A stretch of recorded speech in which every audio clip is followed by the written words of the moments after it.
সর্বোপরি এই অনুষ্ঠানକୁ ଆଜି ଯେଉଁ ମୋତେ ଯେଉଁ ସମ୍ମାନରେ ସମ୍ମାନିତ କରିଛନ୍ତି ଦୁର୍ନୀତିମୁକ୍ତ ଓଡ଼ିଶା ନିଶାମୁକ୍ତ ଓଡ଼ିଶା ଅଭିଯାନରେ ଯେଉଁମାନଙ୍କର ଅବଦାନ ଅଛି ମୁଁ କହିବି ମୋର ସେମିତି କିଛି ଅବଦାନ ନାହିଁ।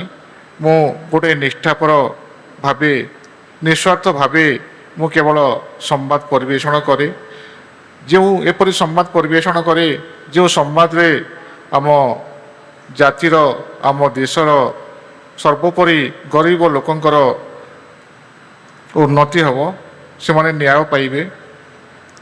ସାର୍ କହୁଥିଲେ ଆଜିକାଲି ରିପୋର୍ଟରମାନେ ପଇସା ନେଇକି ସମ୍ବାଦ ପରିବେଷଣ କରନ୍ତି।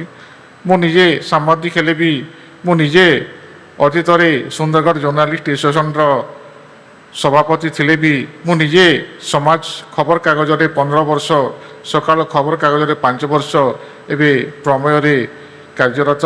ଏପରି 20 ବର୍ଷର ମୋର ଅଭିଜ୍ଞତା ଥିଲେ ବି ମୁଁ ମୁକ୍ତ କଣ୍ଠରେ ସ୍ୱୀକାର କରୁଛି ସାର୍ ଯାହା କହିଲେ ସେଇଟା ନିରାଟ ସତ୍ୟ କଥା। ମୁଁ ସବୁବେଳେ ଟଙ୍କା ନେଇକି କି ପଇସା ଯାଚିଲେ ବି ମୁଁ କାହା ନ୍ୟୁଜ୍ ପରିବେଷଣ କରିନି। ମୁଁ ସେଥିରୁ ଦୂରେଇ ରହିଛି। ମୁଁ ଗୋଟେ ଛୋଟିଆ ଉଦାହରଣ ଦେବି, କିଛି ସମୟ ନେବି, ମାତ୍ର 2 ମିନିଟ୍, ସେଥିପାଇଁ ମୁଁ କ୍ଷମା ପ୍ରାର୍ଥନା କରୁଛି। କିଛି ଦିନ ଆଗେ ମୁଁ ଯେତେବେଳେ ସକାଳରେ ଥିଲି ସେତେବେଳେ ପ୍ରମେୟ ଖବରକାଗଜର ଜଣେ ବ୍ଲକ ପ୍ରତିନିଧି ମୋତେ ଗୋଟିଏ ଖବର ଦେଲେ। ସେ କହିଲେ ଯେ ଜଣେ ଶିକ୍ଷକ ତାଙ୍କର ଯେଉଁ ସସ୍ପେନ୍ସନ୍ ପିରିୟଡ଼ର ତାଙ୍କର ଦରମା ମାନେ ଯେଉଁ ତାଙ୍କର ଯେଉଁ ଆଲାଉନ୍ସ ପାଉନାହାନ୍ତି, ଆଉ ଆପଣ ଟିକେ ଖବର ପରିବେଷଣ କରନ୍ତୁ। ମୁଁ ଗୋଟିଏ ଖବର ପରିବେଷଣ କଲି। ମୁଁ ଖବର ପରିବେଷଣ କଲା ପରେ ମୁଁ ତାକୁ ଚିହ୍ନି ନଥିଲି ସେ ଶିକ୍ଷକଙ୍କୁ। ଖବର ପରିବେଷଣ କଲା ପରେ ସେ 3.5 ଲକ୍ଷ ଟଙ୍କା ତାଙ୍କର ଯେଉଁ ଥିଲା ବକେୟା ପ୍ରାପ୍ୟ ସେ ପାଇଲେ। ସେ ପାଇଲା ପରେ ବହୁତ ଖୁସିରେ ମୋତେ ଦିନେ ଫୋନ୍ କଲେ, ଆଉ ସାର୍ ଆପଣଙ୍କ ପାଇଁ ମୁଁ ଆଜି ମୋର ଯେଉଁ ବକେୟା ପ୍ରାପ୍ୟ ଥିଲା 3.5 ଲକ୍ଷ ଟଙ୍କା ପାଇଲି।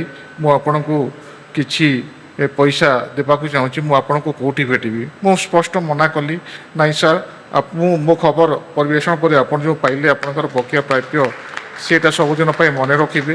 ସେଇଟା ମୋ ପାଇଁ ଟଙ୍କା, ସେଇଟା ମୋ ପାଇଁ ଧନ ସମ୍ପଦ, ଆଉ ମୋର କିଛି ପଇସା ଦରକାର ନାହିଁ।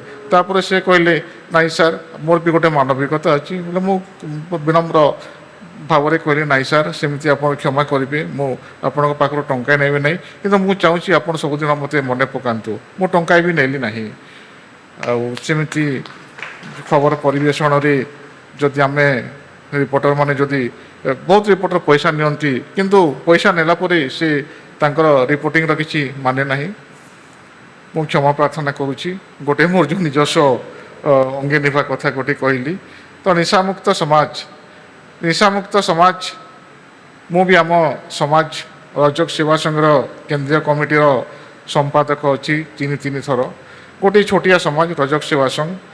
ଆଉ ଆମର ଆପଣମାନେ ଦେଖିଥିବେ ବସମା ରୋଡ଼ ସାଇଡ଼ରେ ଗୋଟେ ବିରାଟ ଗୋଟେ ବଡ଼ କ୍ୟାମ୍ପସ୍ ଅଛି। 28 ଲକ୍ଷ ଟଙ୍କାରେ ସେଇଟା ତିଆରି ହେଇଛି ମୋ ନିଜସ୍ୱ ଉଦ୍ୟମରେ। ମୁଁ ସବୁବେଳେ ଆପଣମାନେ ସମସ୍ତେ ଜାଣନ୍ତି, ଆପଣ ସବୁରେ ପୁରାଣ ଉପାଖ୍ୟା ଅଛି। ରଜକ କହିଲେ ଧୋବା ସମାଜ ଗୋଟେ ସମସ୍ତେ ମଦତ ଦିଅନ୍ତି, ଏଇଟା ପୁରାଣରେ ଉପାଖ୍ୟାନ ଅଛି।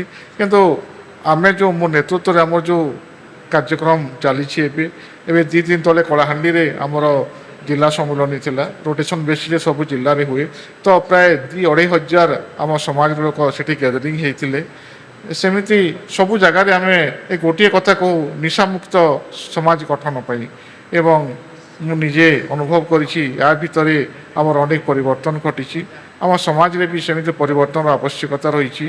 ଯେଉଁ ଆଜି ଉଦ୍ୟମ କରୁଛନ୍ତି ସବୁବେଳେ ନିଶାମୁକ୍ତ ସମାଜ ଉପରେ, ଆମର ଯେଉଁ ଏ ଅନୁଷ୍ଠାନର ଭାଇ ଭଉଣୀମାନେ ସେମାନେ ସାଧୁବାଦର ସେମାନେ ମୁଁ ତାଙ୍କୁ ସାଧୁବାଦ ଜଣାଉଛି। ମୁଁ ଆଶା କରୁଛି ଯେ ଆଗାମୀ ଦିନରେ ଏ ଭାଇମାନେ ଯେଉଁ ଲକ୍ଷ୍ୟ ରଖିଛନ୍ତି, ଭଉଣୀମାନେ ଯେଉଁ ଲକ୍ଷ୍ୟ ରଖିଛନ୍ତି, ଦୁର୍ନୀତିମୁକ୍ତ ସମାଜ, ନିଶାମୁକ୍ତ ସମାଜ, ଏଥିରେ ନିଶ୍ଚିତ ସଫଳ ହେବେ। ଶେଷରେ ମୁଁ ଅନୁଷ୍ଠାନର ସଫଳତା କାମନା କରି ମୋର ବକ୍ତବ୍ୟ ଶେଷ କରୁଛି। ସର୍ବୋପରି ମୋତେ 2 ପଦ କହିବାର ସୁଯୋଗ ଦେଇଥିବାରୁ ମୁଁ ନିଜକୁ ଧନ୍ୟବାଦ ମନେ କରିବା ସହ ପୁଣି ଥରେ ସାଧୁବାଦ ଜ୍ଞାପନ କରୁଛି।